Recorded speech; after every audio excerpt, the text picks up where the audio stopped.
Rebbe Nachman's first story of the 13 tales called Sipur Masiot, Rebbe Nachman stories, the story of the lost princess. There is a part of the story where the viceroy, Sheni Lamelech, is looking for the lost princess, and he meets three giants, three brothers, one after the next, with a major time interval between each one.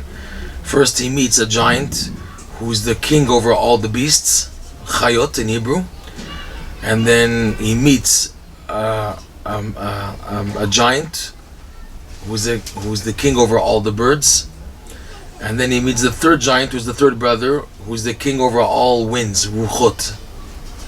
And in his meeting them, he asks them if they've ever heard of a golden castle, a golden mountain and a pearl castle, where hiding there is the lost princess, and he's out to look for her.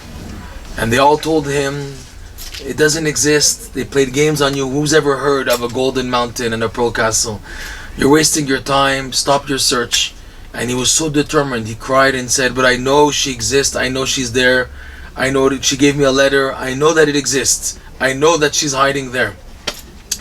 Fine. And they tried to dissuade him. The first giant, he said, I'm king over all the animals, let's ask the beasts. So he summoned all the animals, the beasts, and he asked them, have you seen, while traveling all over the world, have you seen this golden mountain, pearl castle? And they said no. And he said, you see, there's no such thing, take it from me, just go back home, they fooled you, they played a bluff on you, a game on you, there's no such thing.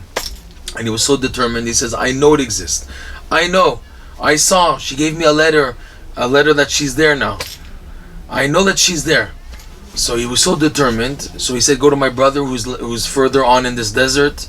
And then also the second giant on the birds, he also tried to dissuade him, forget it, you're wasting your time, it's useless. And he was determined, the viceroy, and he said, I'll summon all the birds, they fly higher, they can see from a higher vantage point if there's such a gold mountain and a pearl castle. And he said, you see, it's a joke, there's nothing. And he was determined, and then he got to the third giant. And the same scenario, I'll ask all the winds, and he summoned the winds, they all said, we have no clue of a golden mountain. And here there's no further brother, there's no fourth option. And he told them, the giant, he told the viceroy, just go back, you're wasting your time. And the viceroy was determined, but I know she exists, and he kept on holding on, and in the end came this final wind that eventually brought him to the castle, to the golden mountain and the pearl castle. So there's a beautiful explanation given by Reb Nissan Dovid Kivak, an amazing explanation, how a person has to be so determined in not giving up, no matter who tries to dissuade you.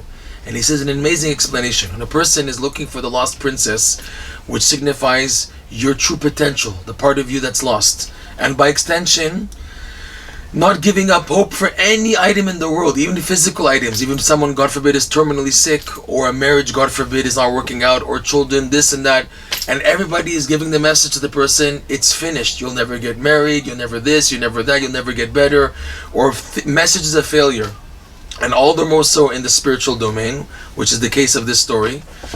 So a person has to be so determined not to give up, so long as he believes that there's a modicum of hope, he's not fully convinced that it's finished, he must go keep on going on. To the extent, and this is Rav Kivak's beautiful explanation, that even if scholars of the Torah tell a person that you're wasting your time, forget it. If you are looking for the real truth and you feel that there's still hope, you have to not be persuaded and dissuaded by these people. For example, he says the king of the beasts, in the Hebrew, beast is chayot. Chayot is animals, but chayot also refers to having chayut, life. The life of the Torah are those who learn Gemara, Pshat, the simple explanation of the Torah. These are the Lamdanim, the Torah scholars, the geniuses in the area, the realm of Gemara, Rashi, Tosfot, what's known in the yeshiva world of the learned scholars. So even if learned scholars tell you, just forget it, you're wasting your time, your search for this higher level of hope that you're looking for, forget it, still you have to be determined and not to be dissuaded. Second level, birds. The king of the birds connotes darshanim, people, speakers, scholars, who are able to activate the attention of many people by giving a drush, it's called a drasha, a sermon, but including it in many stories and allegories which attract people's attention. So it's in a way it's a higher level because it gains more attention by the world. So even if the darshanim, the birds, because birds have a higher perspective, when a person's learning allegories and teachings which have moral messages, it's more attractive, and it's also from a higher point of view, as opposed to the lamdanim where it's more into the mental gymnastics of the Torah. So even if the second level of people tell you doesn't exist what you're looking for, you're wasting your time, you must still be determined and go all the way. The third category, the giant over the winds. Wind, ruach, is always associated with the depths of the Torah, namely Kabbalah, mysticism.